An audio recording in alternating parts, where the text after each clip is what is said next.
Hi. This is going to be the first video, the introductory video to a series of videos I'm going to do on the sequence approach, which is it's a structure for developing an idea for a feature-length film. You have an idea, you have a concept, you have a character, you have a situation, you have a conflict, but you want to figure out, how do I turn this into, an hour and a half to 2 hours of movie? There's a lot of strategies out there, a lot of techniques, a lot of methods, and the one that I use and find the most effective is called the sequence approach.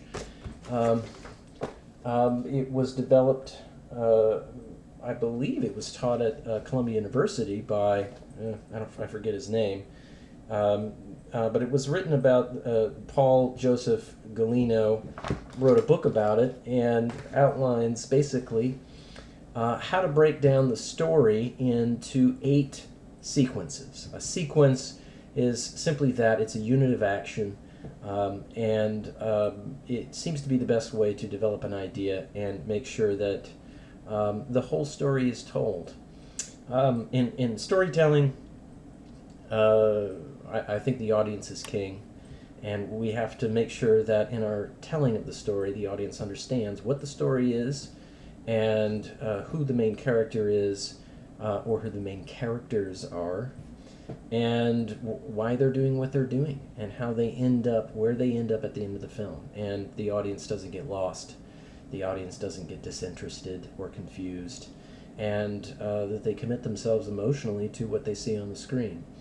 There's a lot that goes into why a movie works.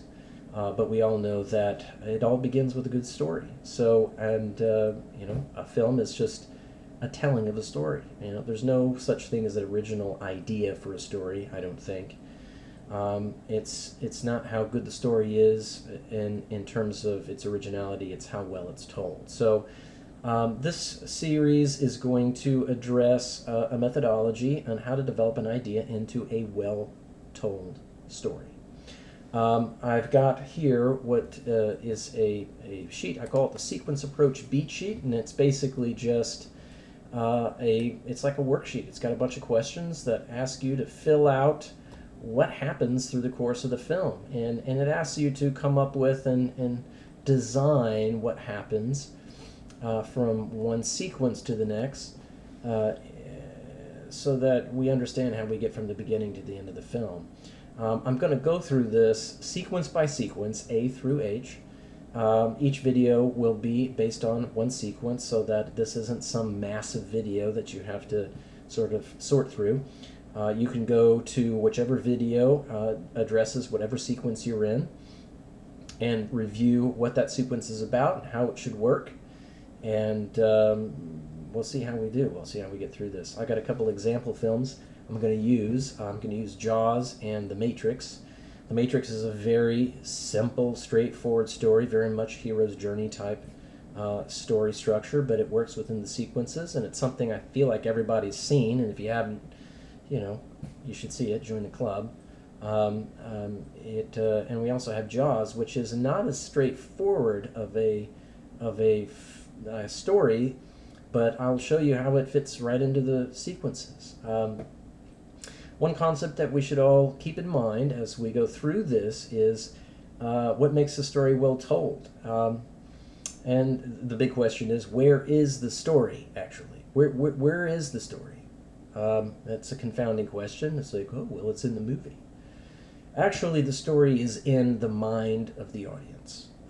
It's about creating an experience for them, a complete whole experience where they understand what's going on and they experience it themselves. They experience the emotional content as well as the narrative content in terms of what happens, the action of the film.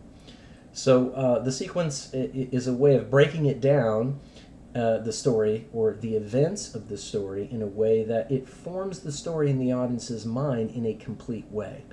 And it does so in a particular sequence, so that they understand enough about what's going on to stick with the story, to stay interested in the story, and continue to fill out this story in their mind. This will probably and hopefully get a lot more clear as we go through the sequences and go through some of these films and talk about how each sequence works. The sequences are, like I said, there's 8 of them in a film in the story. And if you watch a film, a great way to practice this is to watch a movie and break that movie down into the sequences yourself.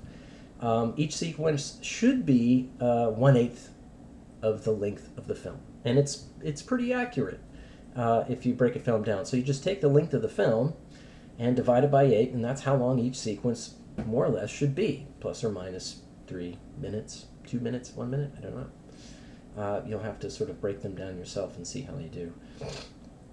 But we'll just start off with sequence A and see how just that one sequence is structured and what information is provided and how is it supposed to form the story in the audience's mind, how it engages the audience and keeps them going forward into the story into the following sequences. Hopefully this is a straightforward enough introduction. And if you're watching this video, you should know by now if you're in the right place or not in terms of what it is you're looking for. That's it. It's off to sequence A, the ordinary world.